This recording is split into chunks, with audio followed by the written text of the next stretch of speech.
कि लोग शादी के बारे में क्या क्या कहते हैं, लड़की के बारे में कि लड़की मिली है या नहीं मिली है। जिस तरह से मेरा पैर पर काफी ज्यादा सूजन आ रखा था और दर्द भी हो रहा था, मुझे तो लग रहा था कि भाई ये टूट गया है।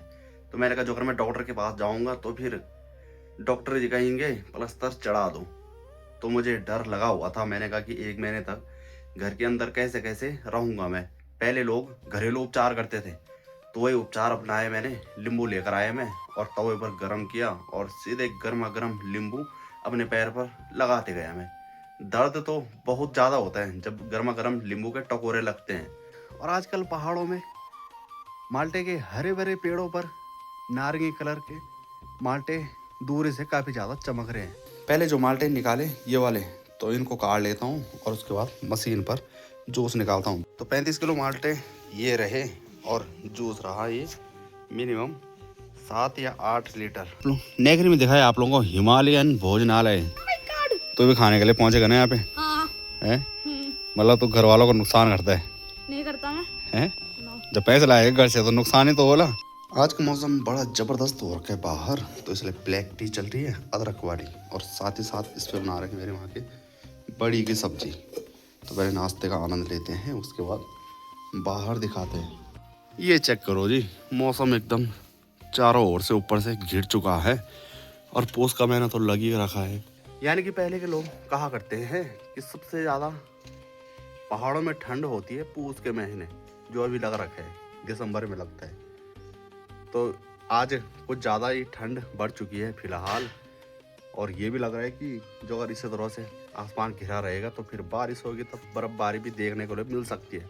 2019 में लास्ट बर्फबारी हुई थी जो कि काफ़ी ज़बरदस्त पड़ी थी यहाँ, यानी कि वो रिकॉर्ड भी कई सालों का टूटा था। और इस बार देखते हैं कि रिकॉर्ड टूटता है या फिर बर्फबारी नहीं होती है। और आजकल पहाड़ों में माल्टे के हरे भरे पेड़ों पर नारंगी कलर के माल्टे दूर से काफ़ी ज़्यादा चमक रहे हैं। और जो माल्टे हैं पहाड़ों में हर जगह ही नहीं होते हैं, यानी कि पहाड़ों में भी कुछ गर्म इलाके होते हैं और कुछ ठंडे इलाके। तो ठंडे इलाकों में काफ़ी ज़्यादा माल्टे हो जाते हैं, जैसे कि हमारे यहाँ।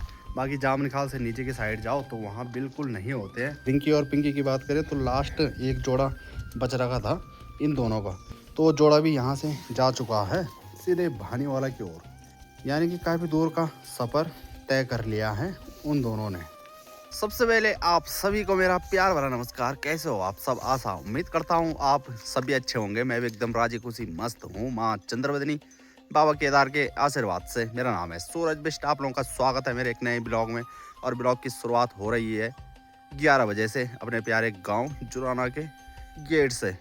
तो आप लोगों को दिखाया माल्टे तोड़कर लाए, दवाई भी ला गया हूँ और अब मशीन के लिए जा रहा हूँ मैं। फिलहाल माल्टे के जूस बनाने की तैयारियां शुरू कर लेता हूँ अब।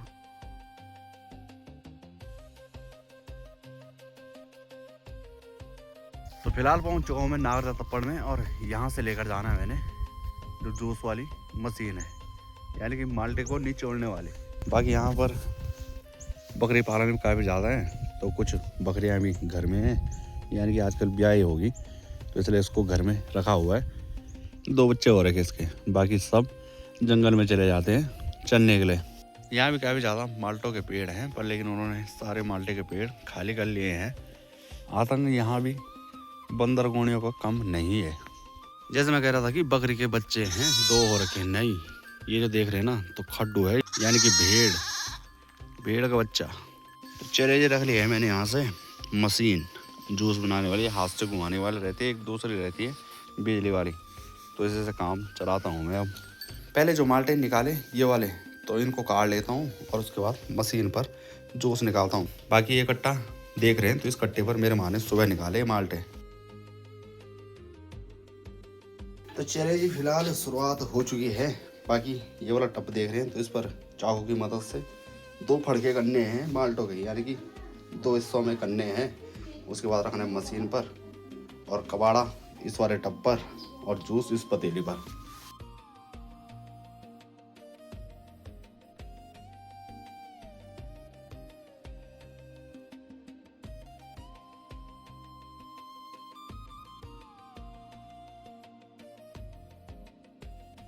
और जो आप लोगों को फैक्ट्री दिखाई थी मैंने ना बुटवाली में, तो उनके पास मशीन है, तो वो क्या करते हैं, इसका जो छिक्कल है माल्टे का, इसको छीलना है और तब मशीन में डालते हैं इसे अंदर अंदर वाले को। पर लेकिन ये हाथ वाली मशीन है तो इसलिए माल्टे काट कर डालने पड़ते हैं मशीन पर। तो 35 किलो माल्टे ये रहे और जूस रहा ये मिनिमम 7 या 8 लीटर निकला है 35 किलो माल्टे पर। बाकी हमारा वाला कट्टा है और काफ़ी टाइम लगा माल्टे का रस निकालने में। तो अब एक आज छुट्टी कर रखी है तो इसलिए वो कह रहा है कि मैं भी थोड़ा बहुत रस निकाल रहा हूँ। बाकी आप लोगों को भिटवाली में दिखाए थे ये छिक्कल, तो इनको सुखाने के लिए डाल रखा था उनका। तो ये जाएंगे वाले सीधे राजस्थान, तो हमारे वाले ये माल्टे के छिक्कल जाएंगे सीधे कूड़ेदान में। तो चलिए जो साइड करने के बाद ये रहा कबाड़ का कट्टा, ये पूरा एकदम फुल बन चुका है। मिनिमम इसका वजन होगा कितना होगा, 15 है 20 किलो,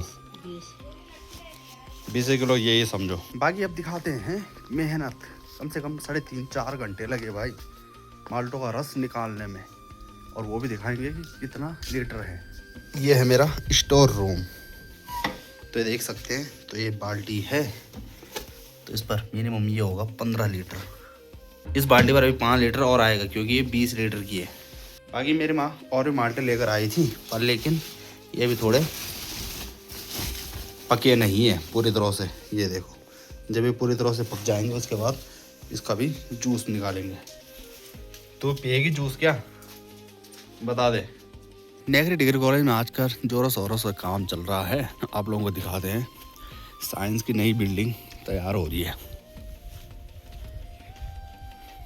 ये देखो, तैयार तो वैसे हो चुकी है, पर लेकिन अब फिलहाल अभी पेंट का काम जारी है।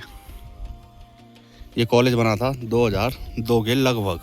नेगरी में दिखाया आप लोगों को हिमालयन भोजनालय, जो गाड़ी वैन वाली जो ये दुकान है, तो यहाँ पर आज ये खुल रखी है। तो आप लोगों को दिखाते क्या है। बाकी यहाँ पर बल राजमा चावल, कड़ी चावल, पराठे, थाली उपलब्ध मिलेगा।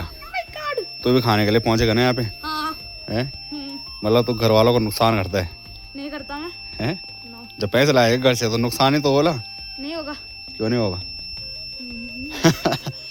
अंदर दिखाते हैं आप लोगों को, ये है वॉश बेसिन हाथ धोने के लिए। बाकी यहाँ पर आप लोग अपनी शकल सूरत भी देख सकते हैं, और ये है लेटरिन। बाकी यहाँ पर थोड़ा एक गैलरी है। बाकी ये रहा किचन, किचन पर हैं 3 भट्टियाँ। बाकी ये बर्तन धोने के लिए हैं। ये देखो थाली पराठा सब। ये सामान मत छेड़ो। अच्छा तुम क्या खाओगे यहाँ? ऑर्डर दो फटाफट, ऑर्डर दे दो। हम तो पराठे खाएंगे, पराठे हैं?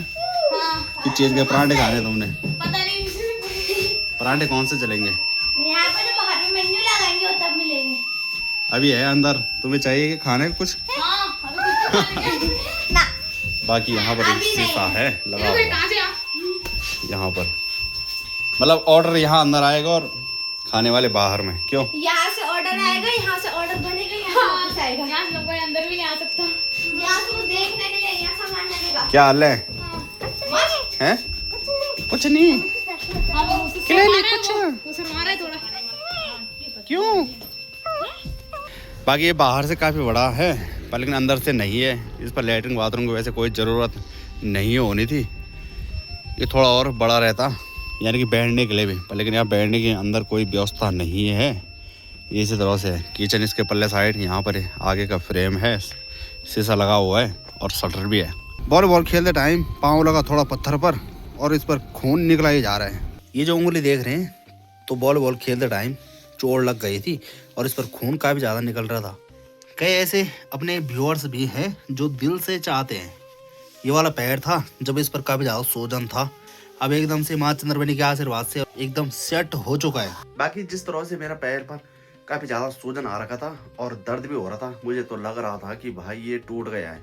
तो मैंने कहा जो अगर मैं डॉक्टर के पास जाऊँगा तो फिर डॉक्टर जी कहेंगे प्लास्टर चढ़ा दो। तो मुझे डर लगा हुआ था। मैंने कहा कि 1 महीने तक घर के अंदर कैसे कैसे रहूँगा मैं।